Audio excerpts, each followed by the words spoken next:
حضرت معاویہ صحابی ہیں، کاتب وحی ہیں، حضور کے برادر نسبتی ہیں، صالح ہیں، ام حبیبہ بہن ہے ان کی جو حضور کی زوجہ محترمہ ہے، ان کا مقام بہت بلند ہے، لیکن ہم انہیں خلفائے راشدین میں شامل نہیں کرتے، اس لیے کہ ان کا جو خلافت کو اختیار کرنا یا حکومت اختیار کرنا یہ قبائلی عصبیت کی بنیاد پر تھا، باہمی مشورے کی بنیاد پر نہیں تھا۔ غلطی ہر ایک سے ہو سکتی ہے اور آپ رائے رکھ سکتے ہیں، لیکن کسی صحابی کی نیت پر حملہ نہیں کریں گے۔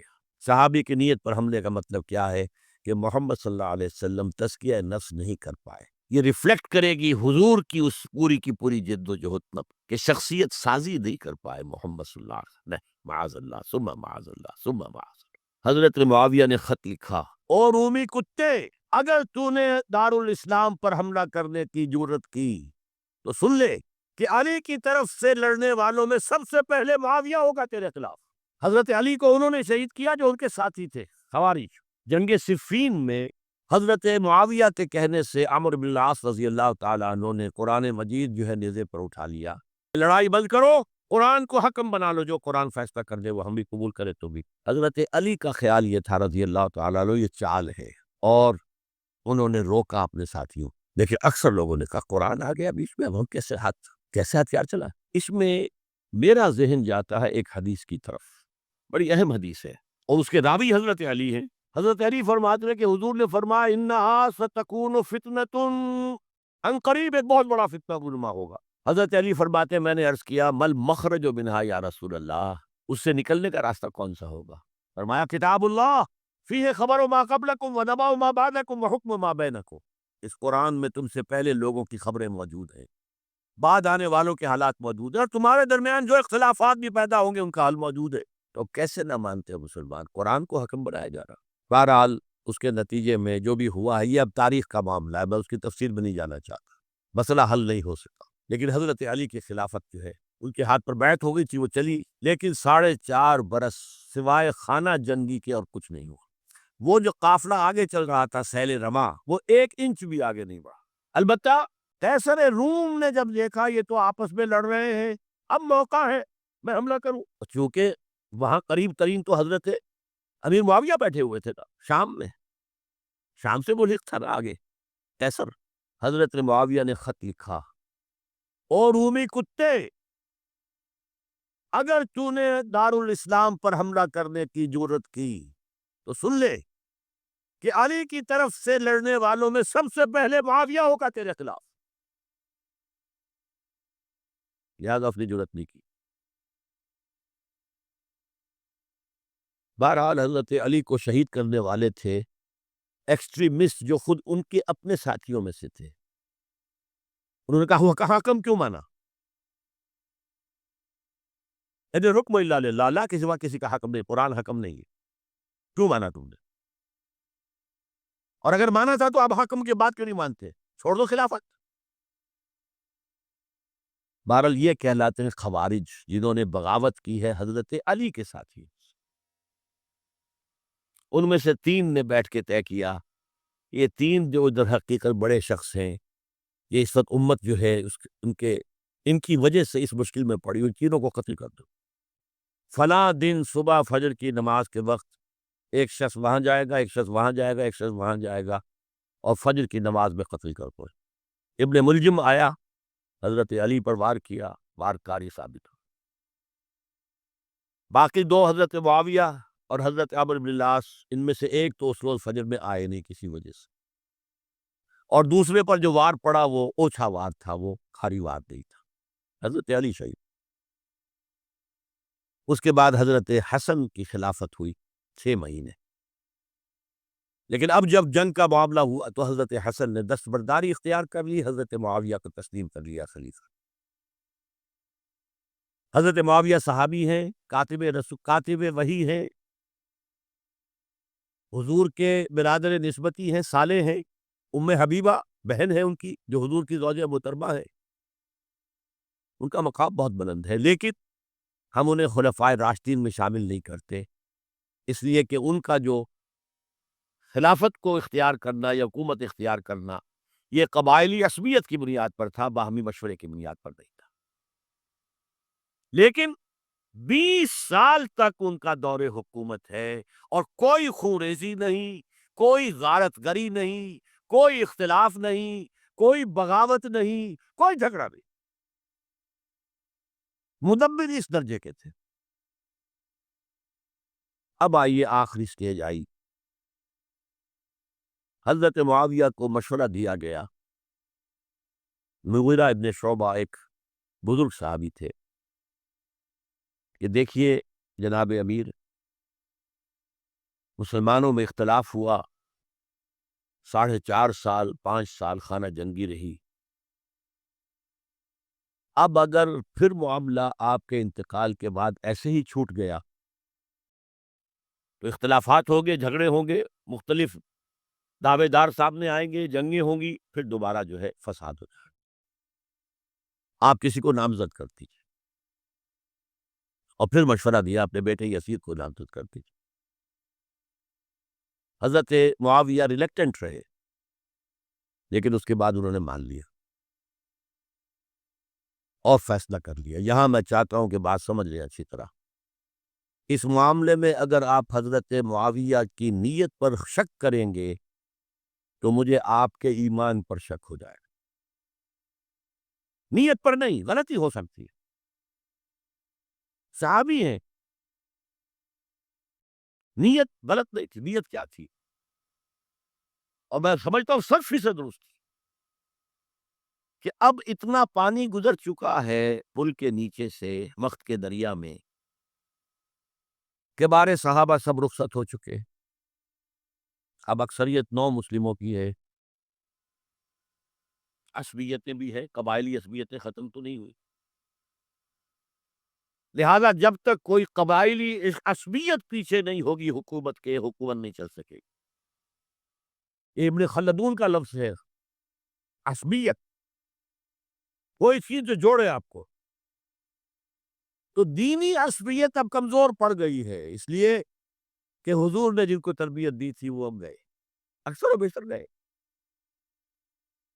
اب اگر ایسے ہی چھوڑ دیا گیا اور کوئی قبائلی عصبیت پشت پر نہ آئی تو پھر خانہ جنگی ہوگی، 5 سال تک ہوئی۔ اس بنا پر انہوں نے اسے صحیح سمجھا۔ آپ اختلاف کر سکتے ہیں، صحابہ کی رائے سے اختلاف ہو سکتا ہے، لیکن آپ ان کی نیت پر شک نہیں کر سکتے۔ بہرحال واقعہ کیا ہے تاریخی اعتبار سے کہ یہ 10ویں سال میں نامزد کر دیا یزید کو اپنے بعد خلیفہ کے لیے، ولی عہد ہو۔ اس وقت تقریباً سب نے بات مان لی سوائے 5 افراد کے۔ وہ 5 افراد بہت اہم تھے، بہت۔ ابو بکر اہم ترین آدمی تھے، ان کے بیٹے عبد الرحمن ابن ابو بکر۔ عمر نمبر 2 تھے عبداللہ ابن عمر۔ زبیر عبداللہ ابن زبیر۔ عباس عبداللہ ابن عباس۔ اور حسین ابن علی، حضرت حسن کا انتقال ہو گیا۔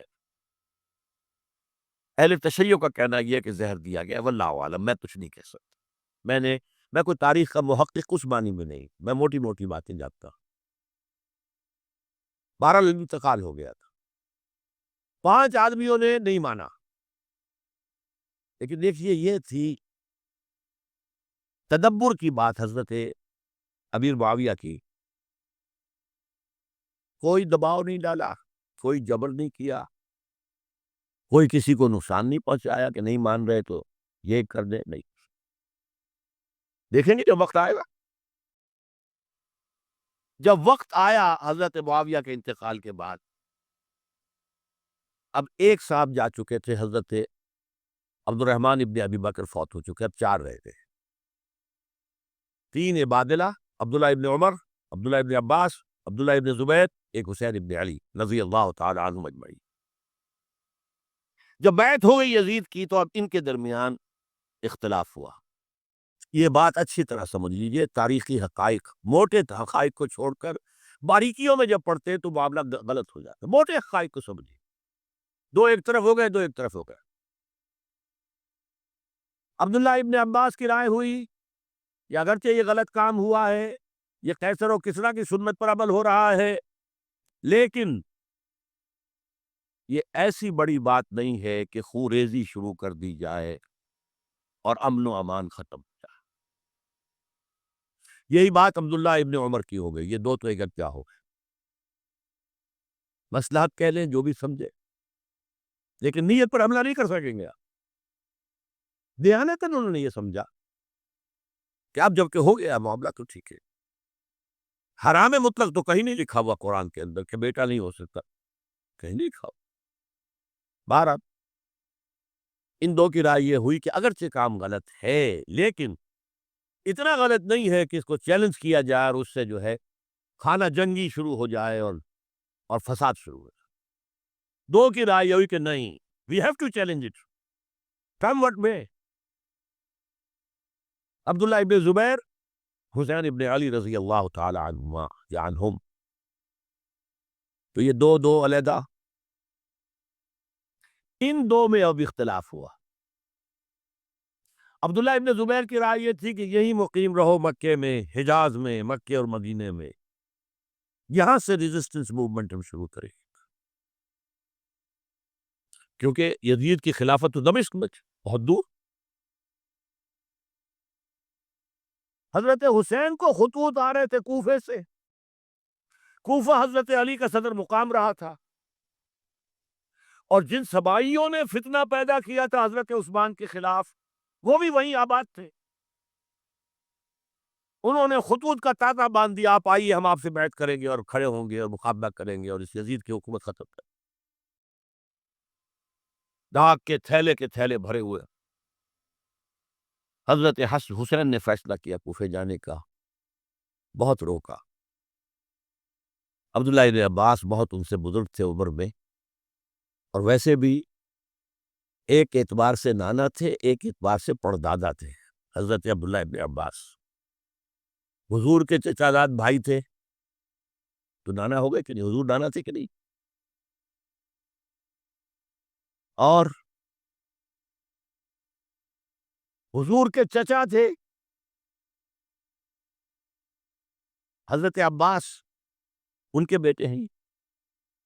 تو اس اعتبار سے حضرت علی رضی اللہ تعالیٰ عنہ کے کیا ہو گئے چچا۔ بہرحال میں کچھ گڑبڑ کر رہا ہوں اس وقت۔ وہ دوڑتے جا رہے تھے کہ حسین خدا کے لیے مت جاؤ، خدا کے لیے مت جاؤ، یہ کوفی تمہارا ساتھ نہیں دیں گے، الکوفی لا یوفی، کوفی وفا نہیں کرتا وعدہ، اور خدا کے لیے اگر جانا ہے اپنے گھر والوں کو یہاں چھوڑ دو۔ بس حضرت حسین پر رضی اللہ تعالی عنہ جو ایک کیفیت تھی، انہوں نے سب باتوں کو نظر انداز کیا۔ وہاں ہزاروں لوگوں نے مسلم بن عقیل جو حضرت حسین کے نمائندے کی حیثیت سے پہلے گئے تھے، ان کے ہاتھوں پر بیعت کیا، وہ خطوط آ رہے اور بھی بات پختہ ہو گئی۔ ابھی راستے ہی میں تھے کہ پتہ چلا کہ ابن سیاق گورنر بن کر آیا ہے، اور اس نے جو وہاں پر تشدد کیا ہے اور ڈنڈا برسایا ہے، سب بیعت توڑ کے گھروں میں چھپ گئے، اور مسلم بن عقیل جو ہیں وہ بے یار و مددگار شہید بھی کر دیے گئے۔ حضرت حسین نے ارادہ کیا کہ واپس ہو جائے مدینے کی طرف۔ اب مسلم بن عقیل کے بیٹے جو ہے، وہ عرب کی ایک غیرت ہے، ایک آنر جسے آج کل کہتے ہیں، ہم اپنے باپ کا بدلہ لیے بغیر نہیں جائیں گے، اور حضرت حسین کی شرافت و مروت، یہ لوگ میرے ساتھ آئے تھے نا، میرا ساتھ دے رہے تھے، اب میں ان کا ساتھ کیسے چھوڑوں؟ بہرحال وہ حادثہ فاجعہ ہو کر رہا، اور اس میں سب سے بڑا سبب جو بنا ہے وہ میں چاہتا ہوں جس کی طرف کسی کی نگاہ نہیں گئی۔ افسوس یہ ہے کہ میرا اس پر جو کتابچہ ہے سانحہ کربلا وہ آؤٹ آف پرنٹ تھا، کوشش تھی کہ آج یہاں وہ پیش کیا جاتا، مختصر ترین، لیکن آپ دیکھیں گے کہ کلیئر ہو جاتی ہے ہسٹری۔ دو کتابچے ہیں، شہید مظلوم، میرے نزدیک مظلوم ترین شہید حضرت عثمان رضی اللہ تعالی، اور سانحہ کربلا، بہت بڑا سانحہ، اس میں کوئی شک نہیں۔ حضرت حسین کے صبر اور مثابرت اور استقلال اور شجاعت، یہ مثالی ہیں تاریخ کے اندر۔ اپنے سامنے جو ہے، اپنے ایک ایک کر کے چراغ گل ہو رہے ہیں، خاندان سارا ختم ہو رہا ہے، خیر خار بچے شہید ہو رہے ہیں۔ وہ تو ایک بچہ بیمار تھا، حضرت علی بن حسین زین العابدین رحمت اللہ علیہ، وہ بچا ہے. لیکن اصل میں شرافت اور مروت جو ہے وہ بسا اوقات اپنی شرافت کی وجہ سے مار کھا جاتی ہے. حضرت حسین سے میرے نزدیک یہ ایک اسٹریٹجک مسٹیک ہوئی کہ جب کوفیوں کا لشکر سامنے تھا تو وہاں کھڑے ہو کر ایک ایک کا نام لے گا، فلاں ابن فلاں کیا تم نے مجھے خط نہیں لکھا تھا؟ اے فلاں ابن فلاں کیا تم نے مجھے خط نہیں لکھا تھا؟ سب کے راز فاش کر رہے ہیں. اور دیکھو یہ میرے پاس یہ تھیلے بھرے ہوئے تمہارے خطوں کے موجود ہیں، تم نے مجھے بلایا اور میں آیا. یہ بات تھی جس کی بنا پر اب ان کے لیے کوئی چارہ نہیں تھا کہ انہیں شہید کر دیں، ورنہ تو یہ ہمارا بھانڈا پھوڑ دیں گے جا کر یزید کے پاس، تو ہماری کھالیں کھنچ جائے گی. یہی وجہ ہے کہ حضرت حسین نے 3 آفرز کی. مجھے واپس مدینے جانے دو، نہیں. مجھے یزید کے پاس جانے دو، نہیں. مجھے کہیں اسلامی سرحد پر بھیج دو، میں وہاں پر کافروں سے جنگ کرتے ہوئے زندگی ختم کر لوں گا، نہیں. ہیئر اینڈ ناؤ بیٹھ کرو. یہ حضرت حسین کی شرافت، غیرت، حمیت، مروت اس کے خلاف تھا، لہذا انہیں شہید کیا گیا. اور پھر خیموں کو آگ لگائی گئی. یہ نوٹ کیجیے کیوں لگائی گئی. اگر تو یہ غصے اور انتقام میں اور وینجینس میں ہوتا تو حضرت علی بن حسین زین العابدین کو بھی شہید کرنا چاہیے تھا، نہیں کی. اگر یہ اس طرح کا معاملہ ہوتا تو خواتین کی بے حرمتی ہوتی، نہیں ہوئی. یہ خیمے تو جلائے تاکہ وہ جو ایویڈنس ہے وہ ختم ہو جائے. ہمارے خلاف یہ جو ڈاکومنٹری پروف لیے پھر رہے ہیں، خیمے جلیں گے اور یہ تھیلے بھی جل جائیں گے اور یہ خطوط بھی جل جائے گی اور ہم بچ جائیں. یہ ہے میرا تجزیہ. بہرحال اس میں کوئی شک نہیں کہ تاریخ انسانی کے عظیم حوادث میں سے وہ ہے، اور میرے نزدیک حضرت حسین رضی اللہ تعالیٰ عنہ کا اختلاف کر سکتا ہے، جو چاہے کرے. حضرت حسین سے اختلاف کرے اور اتفاق کرے حضرت عبداللہ ابن عمر، عبداللہ ابن عباس کے ساتھ، تب بھی ٹھیک ہے. اور اگر حضرت عبداللہ ابن عباس اور عبداللہ ابن عمر سے اتفاق کرے اور حضرت حسین ان سے اختلاف کرے، تب بھی شک ہے. معصوم کوئی نہیں. ہمارے نزدیک معصومیت خاصہ نبوت ہے. نبوت ختم ہوئی حضور پر، معصومیت ختم. غلطی ہر ایک سے ہو سکتی ہے اور آپ رائے رکھ سکتے، لیکن کسی صحابی کی نیت پر حملہ نہیں کرے گا. صحابی کی نیت پر حملے کا مطلب کیا ہے کہ محمد صلی اللہ علیہ وسلم تزکیہ نفس نہیں کر پائے. یہ ریفلیکٹ کرے گی حضور کی اس پوری جد و جہد پر کہ شخصیت سازی نہیں کر پائے محمد صلی اللہ علیہ وسلم. معاذ اللہ ثم معاذ اللہ ثم معاذ اللہ. بہرحال یہ ہے تاریخ کے اعتبار سے ہمارے ہاں جو عظیم ترین ذی الحج کے مہینے میں حضرت عثمان شہید ہوئے تھے. 28 ذی الحج کو حضرت عمر پر حملہ ہوا تھا. یکم محرم کو ان کی شہادت ہوئی تھی. 10 محرم کو سانحہ کربلا پیش آیا تھا. یہ ہماری اس ابتدائی تاریخ کے اہم لینڈ مارکس سے جنہیں ہم شہادت کے نام سے جانتے ہیں. حضرت حسین کو یاد کر لیں، حضرت عثمان کو یاد کر لیں، ان کے لیے کوئی رنج اور غم کا اظہار کر لیں، اس سے کچھ حاصل نہیں ہے. حاصل تو یہ ہے کہ شہادت علی الناس کی تیاری کیجیے. اپنی ذاتی زندگی میں آج سے گواہی دیجیے اللہ کے بندے ہونے کی، اپنے عمل میں، اپنے قول میں، اور کوشش کیجیے کہ مل جل کر اس ملک کے اندر وہ نظام برپا کرے کہ جو شہادت علی الناس، دین حق کے ایک کامل نمونے کے طور پر دنیا پر حجت قائم کر دے کہ دیکھ لو اپنی آنکھوں سے، یہ ہے وہ دین حق جو محمد لے کر آئے تھے. اللہ تعالیٰ مجھے اور آپ کو اس کی توفیق عطا فرمائے.